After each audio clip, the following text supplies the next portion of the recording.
There's a strange kind of silence that follows you into adulthood. It's not the silence of peace.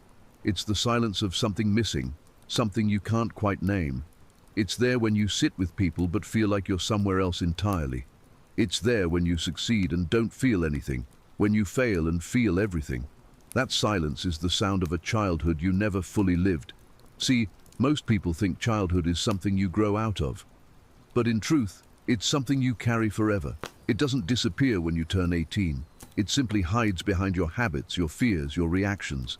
It lives quietly in the way you attach to people, the way you avoid conflict, the way you chase perfection, and the way you feel undeserving of rest. The truth is, your lost childhood doesn't just vanish. It becomes the root of your suffering. When you were little, you didn't just learn language or math or how to tie your shoes. You learned who you needed to be to feel safe. You learned what kind of love was allowed. You learned how much of yourself could exist without being rejected. And depending on what your world looked like back then, you either learned that your feelings were welcome or that they were too much, that your needs mattered or that they were a burden. And when you learned the latter, something in you began to quietly disappear. Maybe you were the responsible one, the kid who took care of everyone else who was praised for being so mature. Maybe you were the quiet one who learned that staying invisible was safer than being misunderstood. Maybe you were the entertainer, the one who kept people laughing because it was easier than watching them argue. Whoever you became, it wasn't random. It was survival. It was your way of saying, if I can't be loved as I am, then I'll become what I have to be. But the cost of that adaptation was your authenticity. You learned to hide parts of yourself so deeply that even you forgot they were there. And as you grew up, those hidden pieces didn't die. They just waited like unopened letters addressed to the person you used to be. This is why so many adults feel chronically anxious, lonely, or disconnected, even when their lives seem fine on the outside. Because the human mind doesn't measure fulfillment by success or security. It measures it by wholeness, by how aligned your present self is with the child who once dreamed without fear. When you lose touch with that child, you don't just lose innocence, you lose the capacity for wonder. You lose the ability to play, to rest, to forgive yourself. You start living entirely for performance, working harder, achieving more, constantly proving you're enough. But the ache never leaves because what you're trying to earn now is the love you didn't receive back then. Psychologists have studied this for decades. Research in developmental psychology and attachment theory shows that the emotional environment you grow up in literally shapes your nervous system. If you were raised in a space where affection was inconsistent or emotions were ignored, your brain wired itself to anticipate rejection and to numb pain. This is called adaptation. It helps you survive childhood, but it quietly damages adulthood because the patterns that kept you safe as a child, avoidance, perfectionism, overthinking, become prisons when you're grown. You learn to suppress emotions and suddenly you can't feel joy. You learn to overachieve and suddenly rest feels like guilt. You learn to self-sacrifice and suddenly every relationship feels like depletion. The same walls that once protected you now keep you from love, creativity, and peace. But here's what most people don't realize. Your lost childhood doesn't just mean bad memories or missing experiences. It means emotional interruptions. Moments where your development froze. Moments where you didn't get to express something. And so it remains suspended inside you, unprocessed. And when emotions stay unprocessed, they don't fade. They recycle. They reappear in your triggers, in your fears, in the way you react to small things that feel bigger than they should. That's why a small rejection hurts so much. It's not just today's rejection. It's every time you felt unwanted as a child, multiplied and resurfaced. That's why a small criticism can feel unbearable. It's not just the words. It's the echo of every time you were made to feel not good enough. The body remembers what the mind tries to forget. Every adult who struggles with anxiety or emptiness isn't broken. They're unfinished. They're trying to complete a story that was interrupted. That's why you might feel like no matter how much you achieve, it never fills you. Because the goal was never to become more. It was to remember who you were before the world told you to be less. Some people try to fill that lost space with productivity. Some use relationships, some use distractions, endless scrolling, constant noise, a busy mind. But nothing works for long because you can't outwork emptiness. You have to face it. You have to ask the child within you what they needed that they never got. And that question can change everything. Maybe what they needed wasn't luxury or comfort. Maybe they needed to be seen, to be listened to be allowed to cry without being told to stop, to be loved without conditions, to be taught that it's okay to make mistakes and still be worthy of love. And until you give yourself those things now, the child in you will keep searching for them in others. You see this pattern everywhere. In the people who fear abandonment but push others away first. In the ones who crave affection but act distant. In the ones who seek success but feel empty even after achieving it. Because the lost childhood doesn't vanish when you grow up. It simply wears adult clothes. It learns to look functional while quietly aching for something it can't name. And maybe you felt it. That moment when you realize your reactions don't make sense for your age. When a small disappointment breaks you. When someone's silence feels unbearable. When peace feels foreign. That's not immaturity. That's unhealed memory. That's your inner child still waiting for closure. You don't have to believe in any mystical concept for this to make sense. Neuroscience supports it. When a child experiences emotional neglect or stress, their brain's threat system becomes overly sensitive. It stays alert, expecting danger, scanning for loss. And when that child grows up, the body continues to respond as if danger is still around, even when life is safe. That's why healing often feels confusing, because you're not fighting the present, you're soothing the past. But here's the paradox. The more you try to outrun your lost childhood, the louder it follows. The more you suppress it, the more it shapes you unconsciously. And the only way out is through. To stop avoiding the silence and instead listen to what it's been trying to tell you all along. It's not too late to reconnect. The child within you isn't gone. They're just buried under layers of responsibility, expectation, and self-judgment. Every time you laugh freely, rest without guilt, or forgive yourself, they come closer to the surface. Every time you choose gentleness over shame, you give that child a voice again. You can start small. You can write a letter to the person you once were. You can look at old photos and not judge the face looking back. You can let yourself feel sadness without calling it weakness. Because every act of self-compassion is an invitation for that child to come home. You see, healing isn't about rewriting your past. It's about reclaiming your right to feel. It's realizing that the love you kept waiting for, the validation, the care, the safety can be given by you now. That's not selfishness. That's maturity in its truest form. The moment your adult self becomes the parent you always needed. And when you begin doing that, something miraculous happens. You stop living like a survivor and start living like a participant. You stop chasing approval and start chasing peace. You stop needing people to understand your pain because you finally understand it yourself. The lost childhood doesn't define you forever, but it will keep whispering until you listen. And when you finally do, you'll realize that your suffering was never a punishment. It was a message saying you've been running too far from home. It's time to return. When you finally stop running from your past, something unexpected happens. At first, it's not relief, it's grief. You begin to see all the moments you missed, not because you wanted to, but because life asked you to grow up before you were ready. You start to feel sadness for the birthdays you don't remember, the times you wanted to speak but couldn't, the small moments when joy was replaced by duty.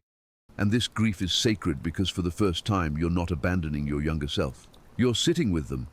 Healing your lost childhood isn't about rewriting your memories. It's about giving them context. It's about understanding that what you thought was weakness was actually adaptation. That the tears you swallowed were acts of courage. That the person you became, even with all the scars, did exactly what they had to do to survive. Most people avoid this kind of reflection because it feels too painful. But pain isn't the enemy here. Pain is the proof that you're finally feeling what needed to be felt long ago. And once it's acknowledged, it begins to soften. Because emotions don't disappear when you reject them. They dissolve when they're understood.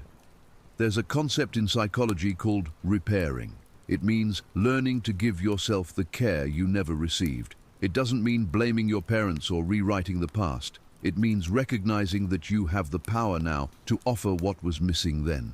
When you practice repairing, you begin to talk to yourself differently. Instead of saying, "What's wrong with me?" you start saying, "Of course I feel this way. That makes sense." Instead of demanding perfection, you offer patience. Instead of numbing your emotions, you learn to listen to them like you would listen to a scared child who just needs to be held. That's how real healing begins. Not with judgment, but with permission. Permission to rest, permission to feel, permission to exist without earning it. And slowly that permission becomes peace.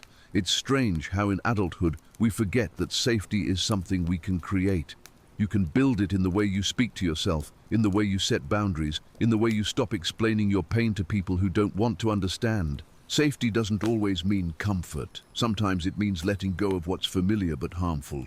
Sometimes it means standing alone until you meet the version of yourself who can stand without fear. Many people confuse healing with fixing, but you're not a project to be completed. You are a garden to be tended. Some seasons are about growth, others about rest. Some days you bloom, some days you shed. That's not regression, that's rhythm. And the more you honor that rhythm, the more you start feeling alive again. Have you ever noticed that children have this effortless curiosity about everything? They don't hide their excitement. They don't apologize for being amazed. They see magic in the simplest things. A cloud, a puddle, a sound. That's what you lose when you lose your childhood. You stop being amazed. Everything becomes routine, logical, measured. But when you reconnect with your inner child, even slightly, life starts to feel textured again. Colors seem brighter. Music feels deeper. You start to notice how sunlight falls through the trees, how your favorite song still makes your chest tighten. That's not nostalgia, that's remembrance. It's your soul saying, I remember what it felt like to be whole. There's a quiet power in allowing yourself to play again. Not to impress, not to perform, but to simply exist in joy. Play doesn't mean immaturity, it means openness. And the more open you become, the less your suffering defines you. Because suffering feeds on suppression, not on awareness. When you bring light to what's hidden, it loses its grip. In truth, most of your adult challenges aren't new. They're old wounds with new faces. The fear of failure is the fear of disappointing someone. The fear of rejection is the fear of being unloved. The drive to achieve is often the need to prove you're worthy of attention. And once you trace these patterns back to their roots, they stop controlling you. You start responding instead of reacting. You start choosing instead of repeating. One of the most profound moments in healing is when you realize your parents too were children once. They carried their own lost childhoods, their own silences, their own fears. They passed down what they knew, even if it wasn't enough. And understanding that doesn't excuse the pain, but it explains it. It frees you from the endless question of, why wasn't I loved the way I needed? Because sometimes the people who were supposed to teach you love never learned it themselves. Forgiveness, then, isn't about letting anyone off the hook. It's about freeing yourself from carrying their story. It's about saying, I don't have to repeat this pattern.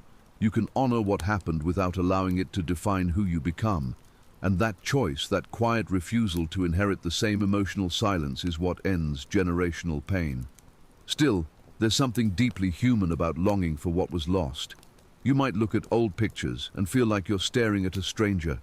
You might wonder where that bright, curious child went, the one who believed anything was possible. But they're still there, waiting behind your cynicism, your exhaustion, your protective layers. They're waiting for you to notice them again. And when you finally do, you might cry. Not out of sadness, but out of recognition, because you'll realize that you never truly lost them. You just stopped looking. Healing your lost childhood isn't a destination. It's a conversation that lasts a lifetime. It's in every small act of kindness you show yourself. It's in choosing honesty over avoidance. It's in learning to rest without guilt and to love without fear. And over time, the ache that once ruled you becomes a teacher. It begins to guide you instead of haunting you. When you start living from that healed space, everything changes subtly but profoundly. You stop needing validation because you've learned to validate yourself. You stop chasing relationships that mirror your wounds. You start attracting people who match your peace. Your work becomes less about proving your worth and more about expressing your truth. Even solitude begins to feel softer because you're no longer lonely. You're accompanied by your whole self. There's a beautiful truth that often goes unnoticed. Healing doesn't make you who you were before the pain. It makes you someone new. Someone who can hold both joy and sorrow without being defined by either. Someone who knows that being sensitive is not a flaw, but a form of wisdom. Someone who understands that peace isn't the absence of struggle, but the ability to sit with it without running away. You may never get back the childhood you lost, but you can build the adulthood that child deserved, one filled with gentleness, creativity, and truth. You can laugh loudly without apologizing. You can rest without permission. You can say no without fear. You can love without losing yourself. That's how you honor the child you are, by giving them the life they were always meant to have. So if you find yourself feeling lost or empty, don't rush to fix it. Sit with it, because emptiness is not absence. It's invitation. It's the space where your true self is asking to return. And if you listen closely, you'll hear it. That quiet whisper from deep inside saying, "I'm still here. I've been waiting for you." From that moment on, healing becomes less of a journey and more of a reunion. You begin to remember how to feel safe in your own skin. You begin to rediscover your voice, the one you silenced years ago to keep the peace. You begin to live with more intention, more compassion, more patience. You begin to see that the world isn't out to hurt you anymore. It's waiting for you to rejoin it fully, and maybe one day you'll look in the mirror and not just see your reflection. You'll see all the versions of you standing together. The child who dreamed, the teenager who hid, the adult who endured, all of them finally at peace. And in that moment, you'll realize something beautiful. The life you were searching for wasn't out there. It was always within you, waiting for you to come home. You'll begin to understand that suffering was never the enemy. It was the doorway. It led you back to your truth. It stripped away everything that wasn't love until only love remained. And that's the quiet reward of healing. Not perfection, not eternal happiness, but understanding. Understanding that every moment of pain was guiding you here, to this stillness, to this compassion, to this reunion with yourself. Because at the end of it all, that's what healing really is. Not escaping the past, but embracing it with open arms. Saying to your younger self, "I see you, you did your best, you can rest now, I'll take it from here." And for the first time, silence feels different. It's no longer the silence of absence. It's the silence of peace. The kind that comes when the war within finally ends. The kind that hums softly between breaths, reminding you that you made it, that you're whole, that your story, and even with all its pain, it was never a tragedy, it was a return.